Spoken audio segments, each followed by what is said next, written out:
Hello दोस्तों, स्वागत है आपका अपने ही यूट्यूब चैनल किस्से कहानियों की ऑडियो लाइब्रेरी पर। दोस्तों, हम सुन रहे हैं श्री रविंद्रनाथ टैगोर जी द्वारा रचित उपन्यास नाव दुर्घटना का 5वां भाग। अच्छा, इससे पहले कि हम कहानी की ओर आगे बढ़ें, मैं आशा करती हूँ कि आपने अभी तक इस चैनल को सब्सक्राइब कर लिया होगा, और अगर नहीं किया है तो अभी कर लीजिए। तो चलिए शुरू करते हैं आज का भाग। दिन भर व्यस्त रहने के बाद रमेश को संध्या समय आराम की जरूरत महसूस हुई। वह रात का भोजन करके लेट गया, मगर उसे नींद नहीं आई। उसका मन द्विविघ्न में फंसा रहा। इस कारण वह बार बार करवट बदलने पर भी जब सो सकने में असमर्थ रहा तो हार कर बिस्तर से उठ बैठा। कमरे में ही चहलकदमी करता हुआ वह खिड़की पर जाकर खड़ा हो गया। रात्रि का प्रथम पहर था। सर्वत्र चांदनी फैल चुकी थी। वातावरण शांत था। रमेश को इससे राहत मिली। उसके हृदय का उद्वेग बहुत कुछ शांत हो गया था। वह छत पर चला गया। अन्नदा बाबू के मकान की ओर खड़ा होकर देर तक ताकता रहा। मन में भविष्य के मनोरम स्वप्न साकार होने लगे, परंतु दूसरे ही क्षण उसके मन का चोर जाग उठा। उसे अपने कर्म का ध्यान आया। अनजाने कमला की जो उलझन उसके साथ लग गई थी, उसके हृदय को मथने लगी। उसे सूझ ही नहीं पड़ रहा था कि इस दुविधा को कैसे मुक्त करे। अगला दिन शनिवार था।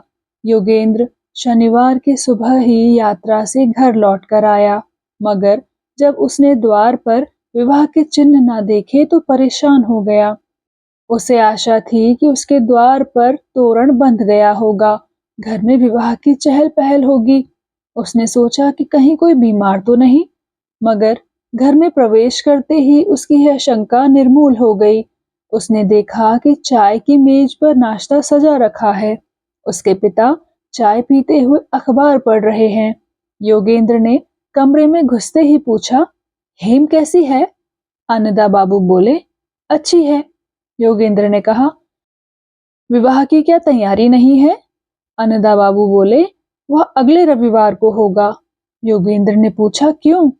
अन्नदा बाबू ने कहा, यह रमेश से पूछो। योगेंद्र ने पिता के ऊपर नाराज होकर कहा, पिताजी, मेरे ना रहने से तुम बड़ी गलती कर बैठते हो। रमेश को जरूरत किस बात की है? वह स्वाधीन है। उसके अपने संबंधी कोई नहीं। यदि उसको रुपए पैसे के संबंध में कोई गड़बड़ी होती तो उसे खोलकर कहने में कोई बाधा ना थी। रमेश ने तुमसे पूछा क्यों नहीं? अन्नदा बाबू ने कहा, ठीक है, तुम ही उससे पूछ लेना। यह सुनकर योगेंद्र चाय पीकर बाहर निकल पड़ा। अन्नदा बाबू ने कहा, योगेंद्र, इतनी जल्दी किस बात की है? आवाज योगेंद्र के कान तक नहीं पहुंची। वह रमेश के मकान के ऊपर पहुंचा। रमेश को आवाज लगाने के बाद बैरे से पूछा, बाबू कहाँ हैं? जवाब मिला, बाबू तो सवेरे से बाहर गए हैं। योगेंद्र ने पूछा, कब आएंगे? बैरा ने बताया कि वे अपने कपड़े लेकर बाहर गए हैं। कह गए हैं कि लौटने में 4-5 दिन लगेंगे। योगेंद्र अपनी चाय की मेज पर लौटा। अन्नदा बाबू ने पूछा, क्या हुआ? योगेंद्र ने चिढ़कर कहा, होगा क्या? जिसके साथ लड़की का विवाह करना है वह कब कहाँ रहता है इसकी खोज तुम लोग रखते नहीं, जबकि वह तुम्हारे घर के बगल में ही रहता हो। अन्नदा बाबू ने कहा, कल रात तक रमेश अपने घर में ही था। योगेंद्र ने उत्तेजित होकर कहा, तुम नहीं जानते कि वह कहाँ जाएगा? उसका बैरा नहीं जानता कि वह कहाँ गया है। यह मुझे तो उचित नहीं जान पड़ता है। पिताजी, तुम इतने निश्चिंत कैसे हो? अन्नदा बाबू ने गंभीर होकर कहा, यह सब क्या बात है? रमेश कल रात अन्नदा बाबू से विदा होकर गया था। खास जरूरत है, मानो वह सब बातें कह गया। रमेश का यही ख्याल था। इस एक ही बात से उसने सब बातों से छुट्टी पा ली। यह समझ वह अपने काम में दौड़ धूप करने लगा। योगेंद्र ने पूछा, हेमनलिनी कहाँ है? अन्नदा बाबू बोले, वह चाय पीकर चली गई है। योगेंद्र बोला, रमेश के आचरणों से शायद वह बहुत लज्जित है। इसी कारण मुझसे भेंट होने के भय से वह नीचे नहीं रुकी। हेम को धीरज देने योगेंद्र ऊपर गया। हेम अपने कमरे में चुपचाप बैठी थी। योगेंद्र की आवाज सुनते ही उसने एक पुस्तक उठा ली। योगेंद्र के अंदर पहुंचते ही हंसकर उसने कहा, दादा कब आए? योगेंद्र ने कहा, मैंने सब बातें सुनी है। इस संबंध में तुम कोई चिंता न करना। मेरे ना रहने से यह सब बखेड़ा हो गया है। मैं यह सब ठीक कर दूंगा। हेम, रमेश ने तुमको कोई कारण नहीं बताया क्या? रमेश के संबंध में यह संदेहपूर्ण बातें उसके लिए असह्य हो गई हैं। योगेंद्र को वह कहना नहीं चाहती कि रमेश ने उससे कोई बात नहीं कही, फिर भी झूठ बोलना उसके लिए असंभव है। हेम ने कहा, मुझे कारण बताने को तैयार थे। मैंने सुनने की कोई जरूरत नहीं समझी। आपस में अविश्वास कैसा? योगेंद्र ने कहा, तुम चिंता मत करो, मैं आज ही सब कारण समझ लूंगा। हेम ने पन्नों को पलटकर कहा, दादा मैं चिंतित नहीं। कारण जानने के लिए तुम जोर ना दो, क्योंकि मैं ऐसा नहीं चाहती। योगेंद्र ने सोचा कि यह भी अभिमान कर रही है। उसने कहा, अच्छा। यह कहकर वह जाने लगा। हेम ने चौकी से उठकर कहा, दादा इस बात को लेकर मन में विकार मत लाओ। चाहे आप लोग मन में कुछ भी समझें, मगर मुझे उन पर तनिक भी संदेह नहीं है। योगेंद्र बहन की बात सुनकर स्नेह के साथ मन ही मन हंसा। सोचने लगा कि उसे संसार की समझ नहीं है। वह पढ़ी लिखी भी है, लेकिन उसे यह जानकारी नहीं कि कहाँ संदेह करना चाहिए। उस निसंशय प्राणी के साथ रमेश के छद्म व्यवहार का विचार कर योगेंद्र मन ही मन चिढ़ गया। कारण जानने की प्रतिज्ञा उसके मन में और दृढ़ हो गई। तभी हेम ने उसका हाथ पकड़कर कहा, दादा प्रतिज्ञा करो कि उनके आगे संदेह बिल्कुल ना उठाओगे। योगेंद्र बोला, देखा जाएगा। हेम ने कहा, नहीं, मुझे वचन दो। मैं निश्चय से कहती हूँ कि चिंता का कारण नहीं। मेरी बात मानो। हेम की दृढ़ता देख योगेंद्र ने सोचा कि निश्चय ही रमेश ने हेम से सब बातें कह दी हैं। उसने कहा, अविश्वास की कोई बात नहीं। यदि तुम्हारे साथ उसका कोई समझौता हो गया है तो इतना ही यथेष्ट नहीं, लोगों को भी कारण ज्ञात कराना है। सच बात यह है कि इस समय तुम्हारे बदले हम लोगों के समझाव बुझाव का संबंध अधिक है। विवाह हो जाने पर हमें बोलने की कोई जरूरत ना रहेगी। तुम लोग जो चाहो सो करना। यह कह योगेंद्र चला गया। प्रेम जिस आवरण को खोजता है वह रह नहीं गया। चारों ओर की इन चोटों से हेम ऐसी व्यथित हो गई है कि उसको अपनों के साथ मिलना भी कठिन हो गया है। योगेंद्र के जाने पर हेम चुपचाप चौकी पर बैठी रही। योगेंद्र के नीचे पहुंचते ही अक्षय ने कहा, योगेंद्र तुम आ गए? सब बातें सुन ली ना? योगेंद्र बोला, क्या यह चाय की मेज पर बैठकर सूक्ष्म की आलोचना करने का समय है? अक्षय बोला, सूक्ष्म आलोचना करने का अपना स्वभाव नहीं है। मैं तो काम की बातें ही समझता हूँ और वह करने आया हूँ। योगेंद्र बोला, अच्छा, काम की ही बात होगी। क्या जानते हो इस समय रमेश कहाँ है? अक्षय बोला, हाँ जानता हूँ। योगेंद्र ने पूछा, कहाँ है वह? अक्षय बोला, अभी मैं ना बताऊंगा। आज 3 बजे मैं उससे तुम्हें मिला दूंगा। योगेंद्र ने कहा, बात क्या है? कुछ तो कहो। तुम लोग तो सब पहेली बन गए हो। कुछ दिनों के लिए बाहर क्या गया, सुयोग पाकर तुम सब एकदम बदल गए हो। इस तरह काम नहीं चलेगा। अक्षय बोला, मैं यह सुनकर खुश हुआ। चुप न रहने के कारण ही तुम्हारी बहन ने तो मेरा मुंह देखना भी छोड़ दिया है। तुम्हारे पिता मुझे गाली देते हैं और रमेश बाबू भी मुझसे मुलाकात होने पर प्रसन्न नहीं होते। केवल तुम ही बाकी हो। योगेंद्र बोला, अक्षय तुम्हारी पेंचीली चाल मुझे अच्छी नहीं लगती है। मैं समझता हूँ कि तुम कोई बात कहना चाहते हो, पर उसे छिपाने की चेष्टा कर रहे हो। सरल भाव से कह डालो तो ठीक है। अक्षय ने कहा, अच्छा, मैं शुरू से ही कहूंगा। रमेश दर्जीपाड़ा के जिस मकान में था उसकी मियाद अभी खत्म नहीं हुई है।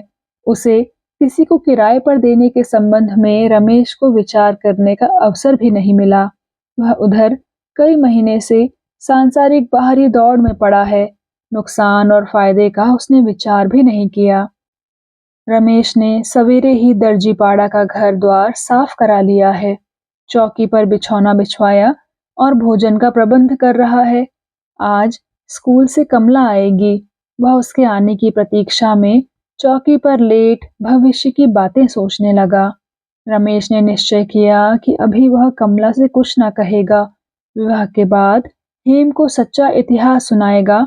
जहां तक संभव होगा कमला को विदेश में समाज के किसी आघात हुए बिना सहज में अपने साथ मिलाकर अपना लेगा।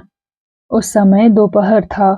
जिनको ऑफिस जाना था वे चले गए, जिनको नहीं जाना है वे सोने की तैयारी में हैं। अश्विन का दोपहर मधुर हो रहा है।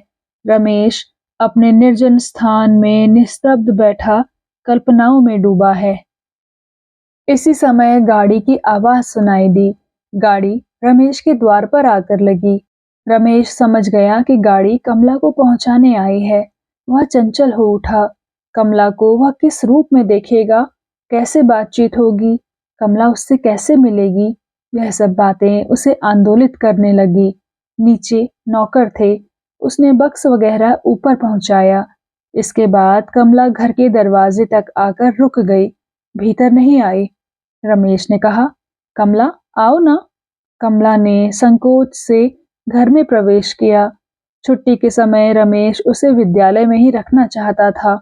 वह रोकर चली आई है। इससे और कई महीने के विच्छेद से उसे संकोच आ गया। कमला घर में प्रवेश करके बिना किसी ओर ताके गर्दन टेढ़ी कर कोठरी से बाहर निकल आई। रमेश कमला को देखकर विस्मित हुआ। उनमें आश्चर्यजनक परिवर्तन हुआ है। वह लता की तरह बढ़ गई है।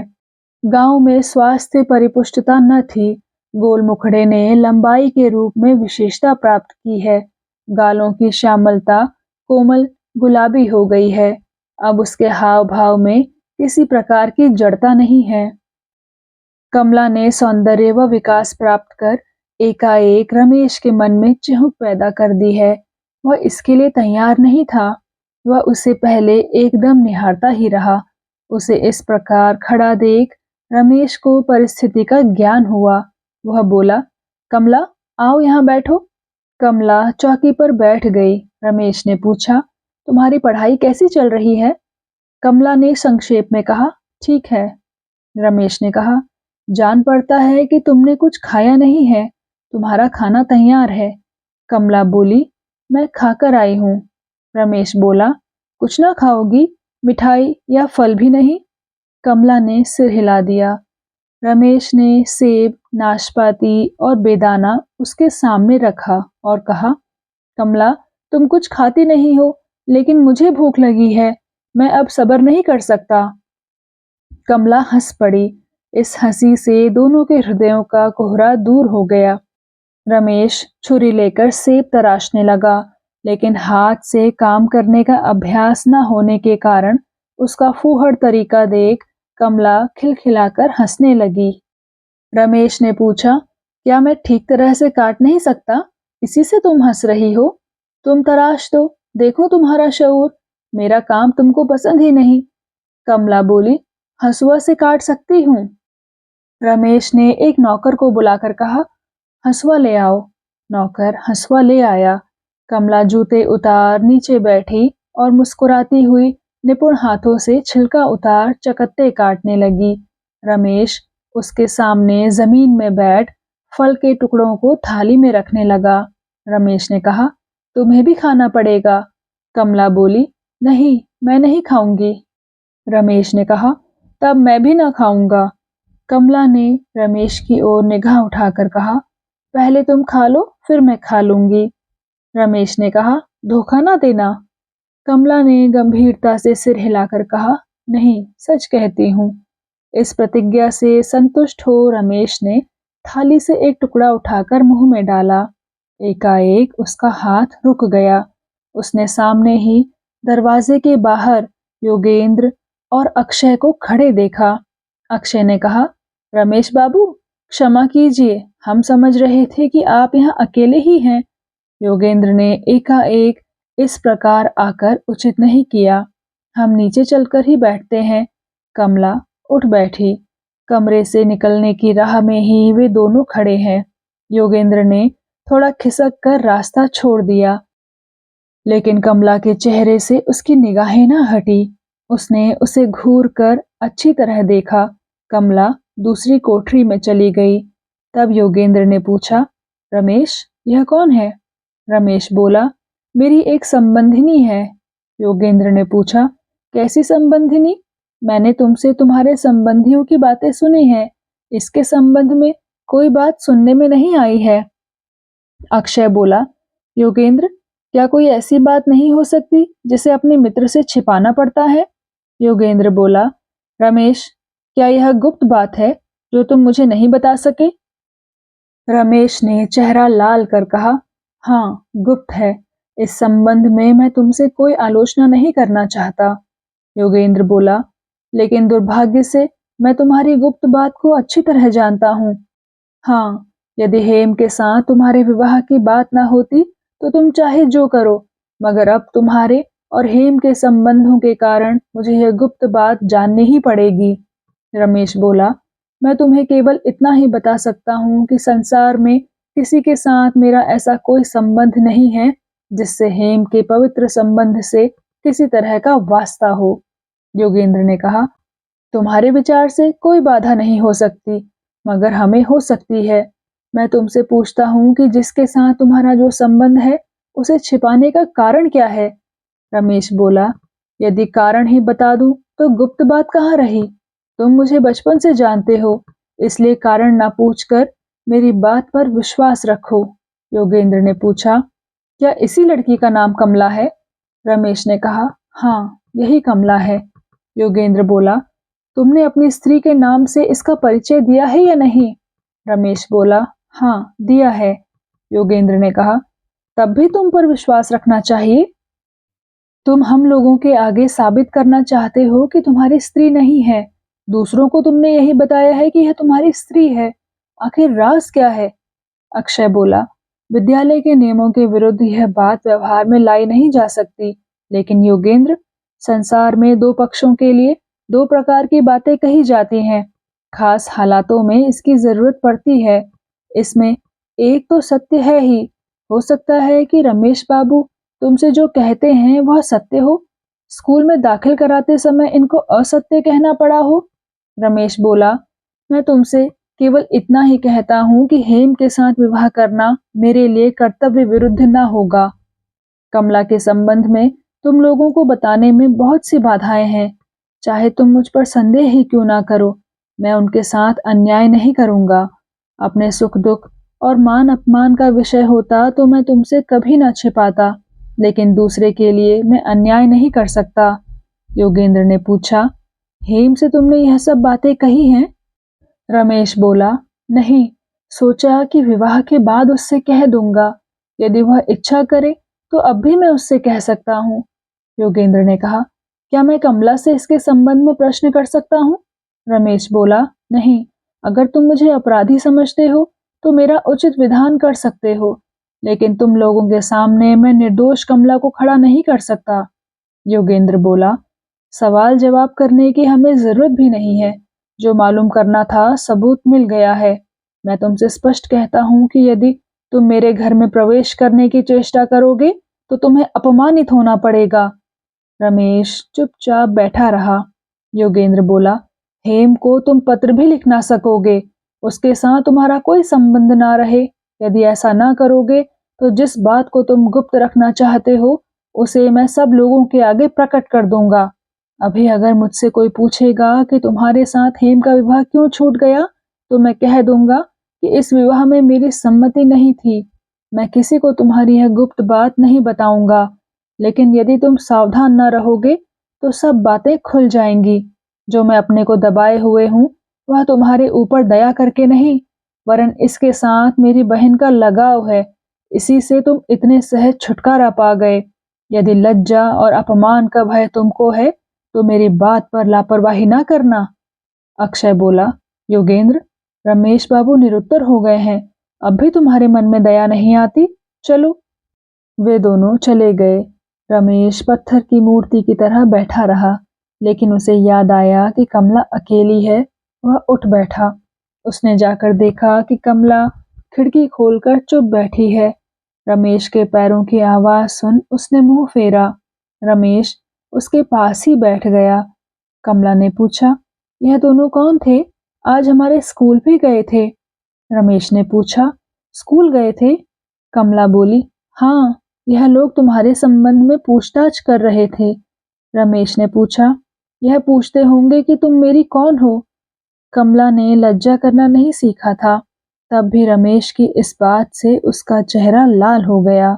रमेश ने कहा, मैंने उनको बता दिया है कि तुम मेरी कोई नहीं हो। कमला ने मुंह फेर कर कहा, जाओ। रमेश सोचने लगा कि कमला से कैसे सब बातें खोल कर कही जाएं। कमला ने एकाएक व्यग्र हो कहा, वह देखो, फल कौवा खाए जा रहा है। वह तेजी के साथ गई और फल की थाली उठा लाई। रमेश में उत्साह नहीं था, लेकिन कमला की सेवा ने उसके हृदय को स्पर्श किया। उसने पूछा, तुम नहीं खाओगी? कमला ने कहा, पहले तुम खा लो, मैं भी खा लूंगी। रमेश ने कुछ न बोला। वह जबरदस्ती फल खाने लगा। खाना समाप्त हो जाने पर रमेश ने कहा, कमला, आज रात को हम देश चलेंगे। कमला ने उदास होकर कहा, वहाँ मुझे अच्छा नहीं लगता। रमेश बोला, स्कूल में रहना अच्छा लगता है? कमला बोली, नहीं, मुझे स्कूल में लज्जा आती है। लड़कियां मुझसे तुम्हारी ही बातें पूछती रहती हैं। रमेश ने कहा, तब तुम क्या कहती हो? कमला बोली, कुछ भी नहीं। मुझसे पूछती थी कि क्यों तुम मुझे छुट्टी के समय भी स्कूल में रखना चाहते हो। रमेश ने कहा, तुमने कह क्यों नहीं दिया कि वह मेरे कोई नहीं है? कमला ने चिढ़कर रमेश की ओर टेढ़ी निगाहों से देखा। रमेश यही सोचने लगा कि क्या किया जाए। रमेश की छाती के भीतर धसी हुई वेदना बाहर निकलने की चेष्टा कर रही थी। योगेंद्र ने हेम से क्या कहा होगा? हेम क्या समझी होगी? सच्ची घटना हेम को कैसे समझाई जाए? यही सब प्रश्न उसके हृदय में जमा थे। रमेश इतना समझ गया कि इस झमेले में यह अफवाह अच्छी तरह फैलेगी कि रमेश कमला का पति है। रमेश को कमला के साथ कलकत्ता में एक दिन तक रहना भी कठिन लगा। रमेश को चिंता करता देख कमला ने कहा, तुम क्या सोच रहे हो? अगर तुम देश में रहना चाहो तो मैं वहां ही रहूंगी। कमला के मुंह से यह बात सुन रमेश की छाती में फिर चोट लगी। फिर उसने सोचा कि क्या किया जाए। वह पुनः चिंता में डूबा कमला के मुंह की ओर देखता रहा। कमला ने पुनः पूछा, क्या तुम इस बात से नाराज हो कि मैं छुट्टी के समय स्कूल में नहीं रही? सच कहो। रमेश बोला, मैं तुमसे नाराज नहीं हूँ, मैं अपने ही ऊपर नाराज हो रहा हूँ, विश्वास रखो। रमेश चिंता को त्याग जबरदस्ती कमला के साथ बातें करने लगा। उसने पूछा, यह बताओ कि तुमने स्कूल में क्या सीखा? कमला उत्साह से अपनी शिक्षा का हिसाब देने लगी। पृथ्वी की गोल आकृति की चर्चा करके रमेश को आश्चर्यचकित करने की चेष्टा करने लगी। रमेश ने गंभीरता से संदेह प्रकट करके कहा, भला यह भी संभव है? कमला ने कहा, हमारी किताब में यही लिखा है। रमेश ने आश्चर्य करते हुए कहा, क्या किताब में लिखा है? कितनी बड़ी किताब है वह? कमला ने संकोच के साथ कहा, बहुत बड़ी तो किताब नहीं है, लेकिन उसमें तस्वीर भी है। इस प्रमाण से रमेश को हार माननी पड़ी। कमला ने तब शिक्षा की बातें समाप्त कर लड़कियों और गुरुआनी की चर्चा छेड़ी। दैनिक काम के बारे में कहने लगी। रमेश अपनी ही चिंता में डूबा हुआ हाँ करता गया। कभी बीच बीच में टोक भी बैठता था। तभी कमला कह उठी, तुम मेरी बातें सुन रहे हो? रमेश ने कहा, कमला, तुम बुरा ना मानो, आज मैं स्वस्थ नहीं हूँ। कमला ने पूछा, तुम्हारी तबीयत खराब है? क्या हुआ? अब तक क्यों नहीं कहा था? रमेश बोला, कोई बीमारी नहीं है, कुछ नहीं है। कभी कभी मेरी तबीयत ऐसे ही हो जाया करती है, आप ही अच्छी हो जाती है। कमला ने रमेश का मन बहलाए रखने को कहा, मेरे भूगोल में पृथ्वी का जो चित्र है वह देखोगे? कहो तो दिखा दो। रमेश ने देखना चाहा। कमला ने शीघ्रता से किताब लाकर रमेश के सामने रख दी। कहा, यह जो दो गोले देखते हो वह असल में एक हैं। गोल वस्तु का आगा पीछा एक साथ तो दिखाई दे नहीं सकता, इसलिए इस चित्र में पृथ्वी की दोनों पीठ अलग अलग छापी गई हैं। इस प्रकार संध्या बीत चली। तो दोस्तों, कैसा लगा आपको आज का भाग? कृपया कमेंट सेक्शन में आकर जरूर बताइएगा।